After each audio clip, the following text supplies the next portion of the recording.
अस्सलाम वालेकुम नाजरीन, आप देख रहे हैं सूबाई रंग न्यूज़ और इंटरटेनमेंट चैनल और मैं हूं मोमना शहबाज। सबसे पहले नजर डालते हैं आज की आम खबरों पर। पंजाब फूड अथॉरिटी रावलपिंडी की जानिब से National University of Medical Sciences में वर्ल्ड फूड सेफ्टी डे के हवाले से सेमिनार का इनेकाद किया गया, जिसमें director operation north Amna Rafique, dean of NUMS doctor Ayesha Mohiuddin और head of department doctor Umar Farooq समेत मुख्तलिफ ओहदेदारान और तलबा ने शिरकत की।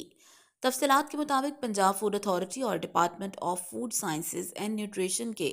बाहमी इश्तराक से National University of Medical Sciences में सेमिनार मुनाकिद हुआ, जिसमें पानी ज़िंदगी है के मौजू पर बहस की गई, जिसमें पानी के इस्तेमाल, बचत और माहौलियाती तब्दीलियों के बाइस दरपेश खतरात पर गौर किया गया।